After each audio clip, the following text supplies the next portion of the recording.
The elevator doors opened with a soft chime. No one looked up. Margaret Lewis stepped out quietly, her cleaning cart rolling behind her, wheels squeaking faintly against the polished marble floor. She wore a faded blue uniform, sleeves slightly too long, name tag clipped crookedly to her chest. M. Lewis, janitorial services to most people in the lobby. She didn't exist.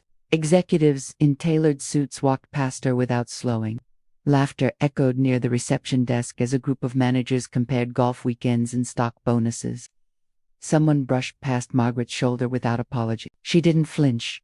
She'd raised 3 children on patience. She lowered her gaze, pulled on rubber gloves, and began wiping fingerprints from the glass wall near the elevators. No one knew who she really was, and that was the point. Up on the 42nd floor, the company's logo gleamed across an entire wall of glass.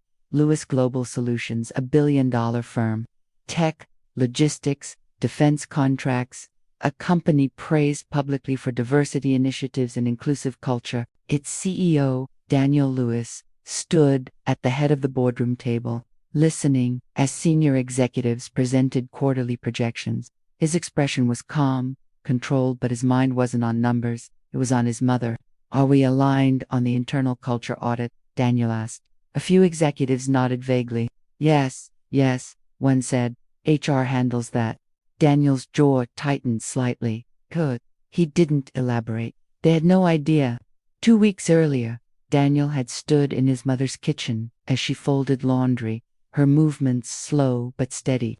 "You don't have to do this," he'd said quietly. Margaret smiled. "Babe, I've been invisible my whole life. I can handle 2 more weeks. You shouldn't have to." He met his eyes. "That's why I am." Now, back in the lobby, Margaret pushed her cart toward the executive elevators, the ones marked authorized personnel only. A young receptionist noticed her and frowned. "Hey," she snapped. "Cleaning staff uses the service elevator."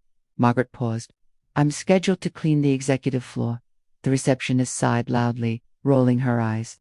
"Just don't touch anything important." Margaret nodded. "Yes, ma'am." Inside the elevator, a group of executives stood shoulder to shoulder. Margaret entered last, eyes down, cart barely fitting, the doors closed. Silence. Then one of the men laughed. "You ever notice how they always smell like bleach?"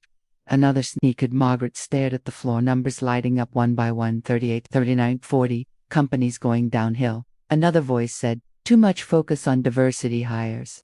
You can't lower standards." Someone chuckled. "Yeah. Next thing you know, they'll have people like her running the place." Laughter filled the elevator. Margaret's hands tightened around the cart handle. She said nothing. When the doors opened, the men stepped out, still laughing. One slowed just long enough to toss an empty coffee cup into her cart. "Thanks," he said casually. Margaret picked it up without a word. On the executive floor, she worked quietly, emptying trash cans, wiping desks, vacuuming carpets worth more than her first car. She listened. That was the real job. In one office, 2 managers spoke openly, assuming no one important was listening. "They're pushing too many black candidates into leadership," one said. "It's not a good look." The other smirked. "Let's be honest. Some people just don't belong here." Margaret's reflection stared back at her from the glass wall. She kept cleaning. Later that afternoon, she entered the break area just as a senior executive finished his lunch. He glanced at her, then at his half-full soda can. Without a word, he held it out. Margaret hesitated. "I take it," he said impatiently. "That's your job, right?" A few people nearby laughed. Margaret took the can. Her hand trembled just slightly. That evening, Daniel sat alone in his office, reviewing security footage. Multiple screens showed different angles of the building. He watched silently as his mother was ignored, mocked, dismissed. At one point he paused the footage. An executive stood behind Margaret, rolling his eyes as she clinged near him. He whispered something to another man. Daniel zoomed in. The lips were clear. "Blacks don't belong here." Daniel leaned back, exhaling slowly. The next morning, Margaret arrived early. Her shoulders ached, but her resolve was firm. As she cleaned the main hallway, a man bumped into her cart, sending supplies clattering to the floor. "Watch it," he barked. "I'm sorry," Margaret said softly, kneeling to gather the items. The man didn't help. He stepped over her. Something in Margaret's eyes hardened. At noon, a company-wide meeting was announced. Mandatory attendance. Executives filled the main conference hall, murmuring about surprise announcements and possible mergers. Margaret stood at the back, mop in hand. On stage, the lights dimmed. Daniel Lewis stepped forward. The room erupted in applause. He raised a hand for silence. "I want to talk today," he began, "about culture." A few executives exchanged glances. "For weeks," Daniel continued, "I've heard glowing reports about how inclusive this company is." A pause. "But I wanted to see it for myself." The screen behind him flickered to life. Security footage began to play. The laughter in the elevator, the coffee cup tossed into the cart, the whispered insults, the soda can handed off like trash. Gasps rippled through the room. Faces drained of color. Daniel's voice remained steady. "This woman you see here has been cleaning this building for 2 weeks." Margaret stood frozen. Daniel turned. "Mom," he said softly. The room went silent. Margaret slowly removed her gloves. "I raised my son to believe in dignity," she said, her voice carrying through the hall. "And I wanted to know if the company he built shared that belief." Executives stared at the floor. Daniel stepped beside her. "Effective immediately," he said. "Several individuals in this room are no longer employed here." Security guards moved swiftly. No arguments. No excuses. Daniel looked back at the audience. "Inclusion isn't a slogan. It's how you treat people when you think no one's watching." Margaret smiled faintly. She'd seen everything she needed to see, and so had the world. The room didn't move. Not a chair. Not a breath. Executives who had once laughed openly now sat rigid, eyes glued to the floor or the frozen footage still glowing behind the stage. The security guards paused, waiting for Daniel's signal. Margaret stood beside her son, the mop still in her hand. She hadn't planned to bring it, but somehow, holding it felt right. A reminder. Daniel scanned the room slowly, deliberately.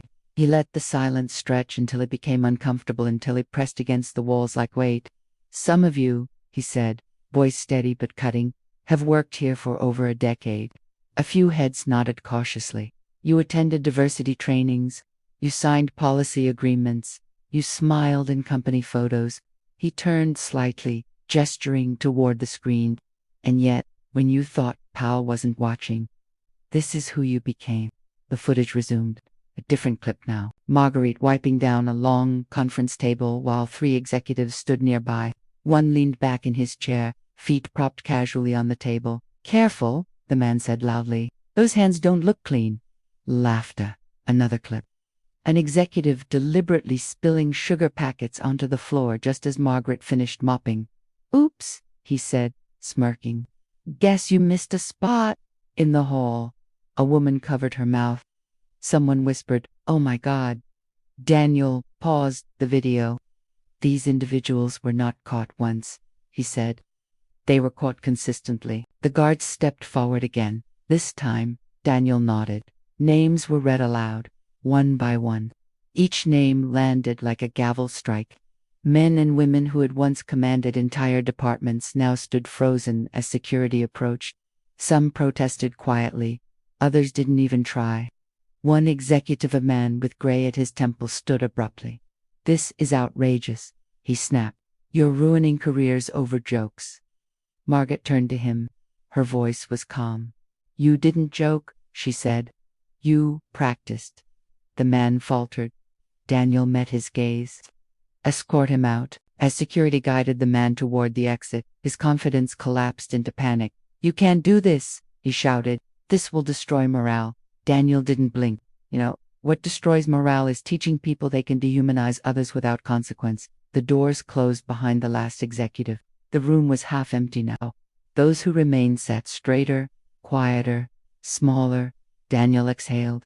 "This meeting isn't over," he said. He turned to his mother. "Mom," he said gently, "would you like to speak?" Margaret hesitated.